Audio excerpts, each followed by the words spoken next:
Hey everybody, Hot Shot coming at you. Another video. This time going over the Carson Wentz trade and who I think won this trade.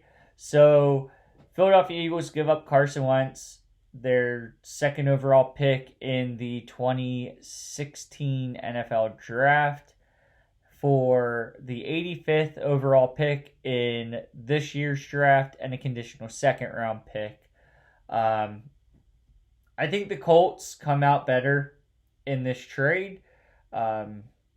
It benefits them a lot more. They have a team that was close to moving on and beating Buffalo. Younger quarterback. He played under Frank Reich when he was the offense coordinator in Philadelphia, and has the possibility to get back to where he was. If Frank Reich basically tells Carson, hey, we just need you to run the plays we call, and after half the season, if he starts performing very well, then hey, if we need you to call an audible at the line, do that. Giving up a third round pick in this year's draft isn't too bad for him. The second round pick is conditional, like I said. It could bump up to a first round pick. There's one of two conditions that has to happen.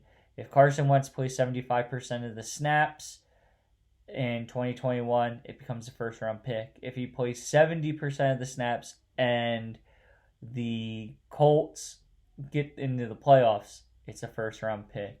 So I know some people are sitting there saying, well, Carson Wentz is injury prone. So will they hit that number of 75% to guarantee a first round pick, or will they hit 70% and make the playoffs? I think the Colts will make the playoffs. I think Philadelphia is just a mess. This move was made more so because the Eagles made very bad financial decisions, and Howie Roseman cannot draft. If you look at his drafts from the past several years, they've been a disaster. He's let good players go and then make excuses. There is rumors in the Philadelphia organization that Jeffrey Lurie is making decisions. This is football. It's a game where you hire scouts. If you're hiring scouts and then you're making your own decision, why are you paying those people hundreds of thousands of dollars to go watch all these games and get film and do these interviews on players if you're just going to come in as the owner and say, this is my pick, this is who I want? So I think Carson Wentz turns it around. I really do. I think there's a better opportunity. I think Indianapolis has proven over the past number of years that they are a very solid organization. They have an offensive line that is becoming top tier now. Their left tackle did retire, but I could see them getting a left tackle in the draft. I'm not saying this is a bad move by Philadelphia. They are in salary cap hell. It saves them $10 million by trading Carson Wentz, but they have the highest one-player dead cap hit in NFL history at 30. It's like $33.8 million. So it's $33.8 million in dead cap space. So there's no way of getting around that. This team is going to struggle in 2021.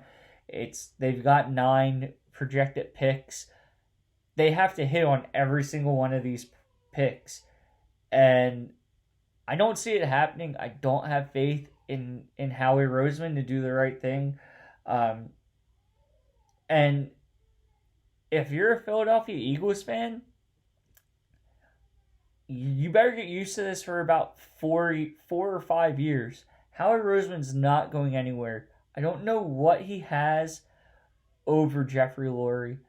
I don't know if they're best friends, but this is not going to be good. It's going to be bad for Eagles fans, and like I've said in previous videos, I'm an Eagles fan, but I try to be um as neutral as possible when I do these videos, just because I don't want to show any bias towards a team. But this is very, very bad for this organization. You have a coach who won you a Super Bowl in 2017, 2018, uh, February of 2018. 3 years later, you fire him because you don't like that he doesn't want to lose. Like, you're focused on rebuilding. He wants to win. Now, I don't know what goes on behind the scenes, but you need to have a GM and a coach who mesh together. And I'm going to tell you this right now. Um, this new coach is not going to mesh with Howard Roseman. Howard Roseman is going to walk all over this man. He's going to pick whoever he wants. He's going to have final say over the roster. And if you're a head coach, you're seeing these players day in and day out. And I don't want um, some nerd in the office saying, hey, this is who you're keeping. If I was a coach, I would want to have every say from number 1 to 53 and my practice squad. They're all my choices. That's how I would be. Now, some people are probably going to say, oh, that's a second round pick in 2022. Now, you can say Carson Wentz has had injury issues over the course of his career. Yes, he did have an ACL. My personal opinion, in 2018, he was out the beginning of the year with his ACL. Or knee, I believe it was an ACL. I think he compensated, and that's what caused him to hurt his back partially, because he was compensating for the knee. But if you look at it, in 2016, he played 100% of the snaps. In 2017, he was injured against the Rams. He played 78% of the snaps. In 2018, it was 66%. In 2019, it was 99%. And in 2020, now, and you have to put an asterisk next to this, he played 72% of the snaps. That he went into week 13, the 12th game of the year. He played until halftime and then got benched. So if he would have played the remainder of the year, he probably would have been he would have been guaranteed to get close to 99 to 100% of the snaps. So in this trade scenario, if the Colts make the playoffs, 4 of his first 5 years, he would get them a first round pick. If they don't make the playoffs, there's about a 60% chance that he would, going off of his prior years.